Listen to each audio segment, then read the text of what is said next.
सभी स्टूडेंट्स को नमस्कार बेटा।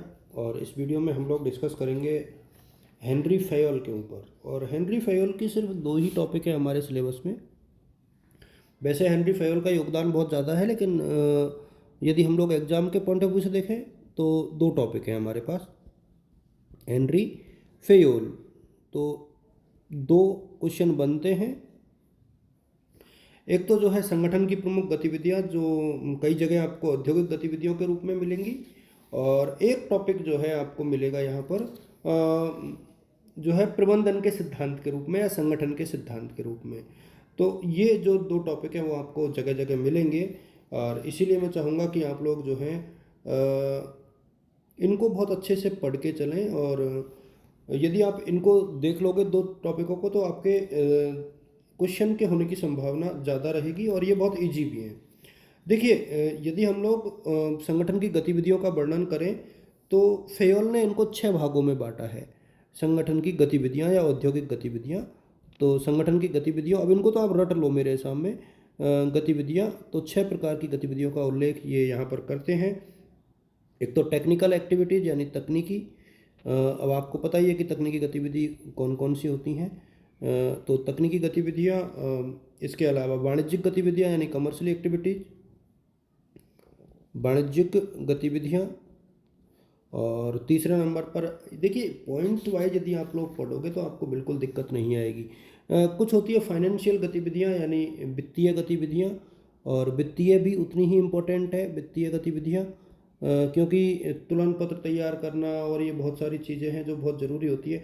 सिक्योरिटी की एक्टिविटीज़ यानी फोर्थ नंबर है सुरक्षा गतिविधियाँ, सुरक्षा की गतिविधियाँ। और यदि हम लोग पाँचवें पॉइंट की बात करें तो लेखांकन गतिविधियाँ, ये भी काफ़ी महत्वपूर्ण गतिविधियों में आती है। ये 6 प्रकार की गतिविधियाँ हैं: तकनीकी, वाणिज्यिक, वित्तीय, सुरक्षा, लेखांकन और प्रबंधकीय यानी मैनेजेरियल, प्रबंधकीय। तो ये जो 6 गतिविधियाँ हैं इनको आप रट लेना। और इसके बाद संगठन के तत्व थोड़ा सा कई बार एग्जाम में पूछता है, जो फेयोल का काफ़ी फेमस है, एक पोक कोक करके सिद्धांत है, POCC, पोक कोक बोलते हैं इसको। ये ओ आता है, तो पी का मतलब यहाँ पर प्लानिंग यानी नियोजन होता है। ये बहुत सारे बच्चे इसको समझ जाएंगे। पी का मतलब प्लानिंग यानी नियोजन, और ओ मतलब ऑर्गेनाइजेशन यानी संगठन। ये जो है किसी भी प्रबंधन के कार्य होते हैं, 5 कार्य, इनको आप इसी हिसाब से रख लेना। सीओ का मतलब कमांड होता है यानी आदेश, एक प्रकार से कमांड यानी आदेश। और एक सी जो है कोऑर्डिनेशन होता है यानी समन्वय। और एक सी जो है कंट्रोल होता है यानी नियंत्रण। तो ये पांचों भी आपको याद करने, क्योंकि एग्जाम में अलग से पूछे जा सकते हैं कि पोक कोक है क्या। ठीक है। अब इसके बाद जो है संगठन के सिद्धांत या प्रबंधन के सिद्धांत। तो संगठन के यदि सिद्धांतों की बात करें तो ये 14 सिद्धांत हैं। अब ये इसमें आपको डिटेल में कुछ नहीं करना, सिर्फ आपको रटना है। रटना क्या है? देखिए, 14 सिद्धांत है, अब 14 के 14 ही रटने। तो अब इसको आप कैसे रटोगे? देखिए, कार्य विभाजन यानी वर्क वर्क डिवीजन होता है। अब जिसकी जितनी योग्यता है उस हिसाब से बांट दो। अथॉरिटी एंड रेस्पॉन्सिबिलिटी होती है यानी सत्ता व उत्तरदायित्व। अब इनको आप एक पन्ने पर लिख करके और बार बार में याद कर लोगे, तो मैं इसमें टाइम बिल्कुल ख़राब नहीं कर रहा हूँ। अनुशासन होना ही चाहिए, तो अनुशासन यानी डिसिप्लिन। यदि हम लोग नेक्स्ट चलें तो आदेश की एकता, यूनिटी ऑफ कमांड यानी आदेश की एकता। यदि आप और धीरे धीरे जैसे जैसे आगे बढ़ोगे, निर्देश की एकता, निर्देश की एकता 5वें पॉइंट पर, निर्देश की एकता यानी यूनिटी ऑफ डायरेक्शन। फिर सामान्य हितों के लिए व्यक्तिगत हितों की अधीनस्थता, मतलब सामान्य हित जरूरी है। कुल मिलाकर के यह है 6ठे नंबर पर सामान्य हित जरूरी। और कार्मिकों को पारिश्रमिक, ये बहुत ज़रूरी है कि पारिश्रमिक यानी वेतन मिलना बहुत ज़रूरी है।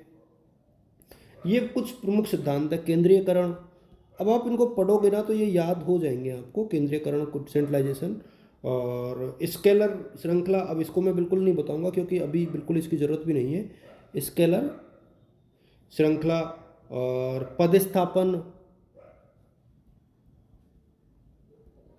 समता, ये थोड़ा सा एक मिनट में रफ कर देता हूँ थोड़ा सा इसको।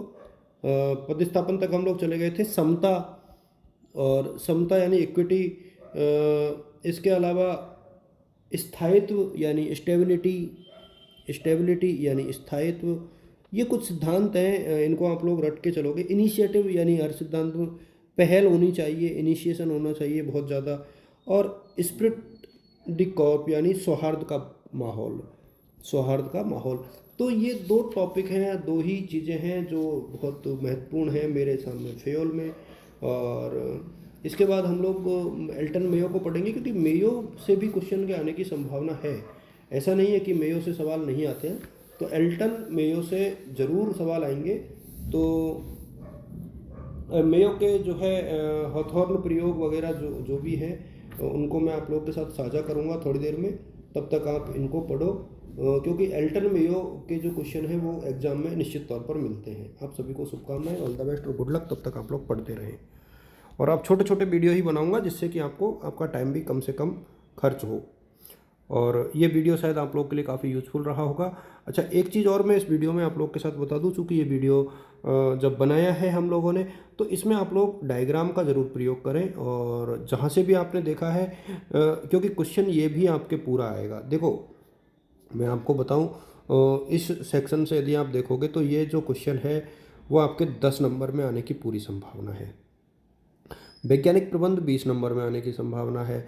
अब चूंकि कौटिल्य बच गया है, तो कौटिल्य को आप अपने जो भी आपके पास मैटर है उससे पढ़ लेना, क्योंकि कौटिल्य को मैं आप लोगों के साथ नहीं पढ़ाऊंगा, क्योंकि कौटिल्य को आप खुद पढ़ सकते हो, उसमें इतनी कोई बात है नहीं।